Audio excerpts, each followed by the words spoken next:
Hello everyone, myself Dr. Vandana Kumari. In this lecture of Rognidan, we will talk about definition and pathogenesis of कास रोग. कास का परिचय या उसकी निरुक्ति आचार्यों ने किस प्रकार बतलाई है?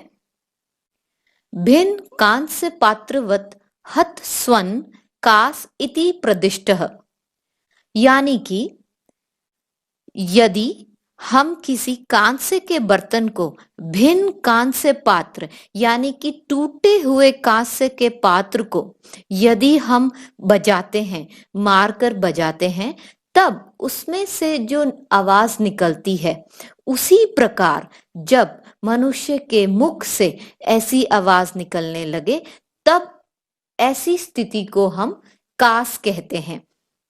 यानी कि there is a resemblance of sound produced by an ailing person, produced by a coughing person, which resembles to that of a broken bronze utensil.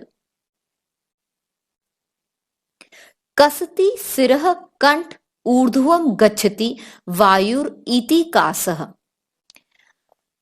कुछ पैथोजेनेसिस यहां भी समझा दी गई है कि जब ये कास क्यों होता है कि वात प्रकोपित होकर जब वह सिर में, कंठ में और ऊर्ध्व श्रोतस में गमन करने लगे, तब कास की उत्पत्ति होती है.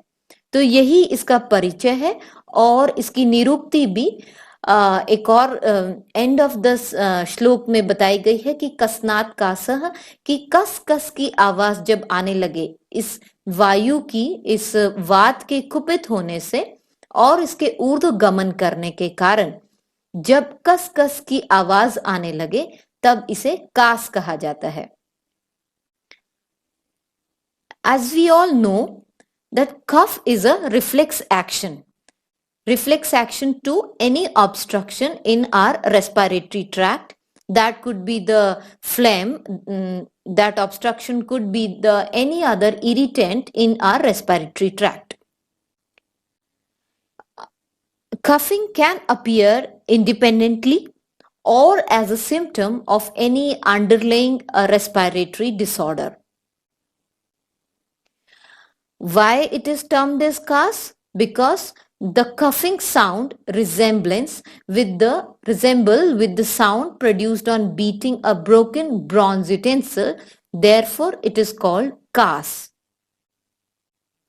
Now we'll look into the samprapti or pathogenesis of cas. अधः प्रतिहतो वायु ऊर्ध्व स्त्रोत समाश्रित उदान भावम अपन्नः कंठे सप्तस तथो उर्सी. दैट इज अधः प्रतिहतो, यानी कि अपान वायु के प्रकुपित हो जाने से, निदान जो हम बाद में देखेंगे, कास के निदान का अत्यधिक सेवन कर लेने से, अपान वायु के प्रकुपित हो जाने से वह ऊपर की ओर गमन करती है और ऊपर की ओर गमन करते हुए ऊपर के जो स्रोतस हैं वहां पर आकर आश्रित हो जाती है. उदान भाव अपन्ना, यहाँ पर मैं आपका अटेंशन चाहती हूं कि उदान भाव अपन्ना, उदान वात जो है वो फॉलो कर रही है प्राणवात को, यानी कि आचार्य चरक व आचार्य सुश्रुत दोनों ने ही इस बात को समझाने की कोशिश की है अपने अपने श्लोक में, अपनी अपनी संहिताओं में, कि कास की उत्पत्ति प्राणवायु व उदान वायु के कुपित होने से है.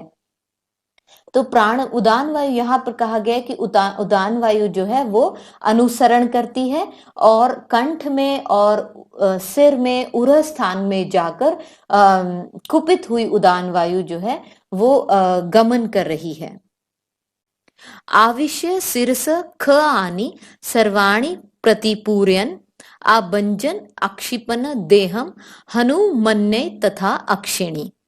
अब उन्हीं जो प्राणवायु स्रोतस हैं, एक एक करके उनके नाम यहाँ पर मेंशन किए गए हैं और ये बताया गया है कि किस तरह से स्रोतस में वो जो खाली स्थान था, उस खाली स्थान को या फिर जहां पर प्राणवायु और उदान वायु का स्थान था, वहां पर अपान वायु के साथ कुपित प्राणवायु और उदान वायु का प्रतिलोम गमन होने लगा है। तो वो कौन कौन से स्थान हैं? वह प्राणवायु स्रोतस के जो स्थान है वो है कि यही प्राणवायु और उदान वायु कुपित होकर सिर में अन्य ख आनी, यानी कि जो अन्य हमारे स्रोतस हैं, जो खाली स्रोतस है, वहां पर सभी जगह पूर्णतः वो उस एरिया को कवर कर लेती है और आभंजन अक्षिपनम देहम हनुमन्य तथा अक्षिणी, यानी कि आंखों में और हनुमन्या गर्दन में, इन सभी रीजन्स में, हमारे बॉडी के इन सभी रीजन में अभंजन, ये पेन होने लगता है एक तरह से। नेत्रे पृष्ठम उरह पार्श्वे निर्भुज्य स्तंभनस्ततः शुष्को व स कफो व अपि कस्नात कास उच्यते।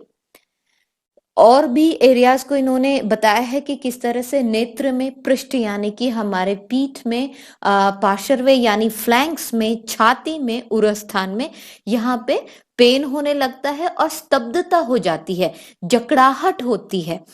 और फिर जैसे हम जानते हैं कि खांसी जो है वो कभी कभी हमें ड्राई कफ होता है और कभी कभी हमें क्रॉनिसिटी होने के बाद फ्लेम के साथ कफ आता है, एक्सपेक्टोरेंट भी आता है। तो इस वजह से इसने कहा है कि कभी कभी शुष्क कास और कभी कभी कफ के साथ कस कस की आवाज करते हुए मुख से जो आवाज आती है उसको हम कास कहते हैं। ये संप्राप्ति वाला श्लोक चरक चिकित्सा स्थान से लिया गया है। माधव ने आचार्य सुश्रुत को ही फॉलो किया है। वो संप्राप्ति इज बिट सिंपलर, बट इसमें जो बात कही गई है वो उससे भिन्न नहीं है। इसी संप्राप्ति को we can summarise with the table. Excessive and repeated intake of causative factors causes aggravation of apanvata, which further causes vitiation of prana and udanvata, due to which there is reverse movement and friction between prana and udanvata in head, neck, and in chest region, or we may summarize it as in pranavah shrotas. Ultimately, there is onset of symptom which we can call as kas. Thank you, students. In next lecture, we'll talk about Nidan Panchak of kas. Till then, keep studying.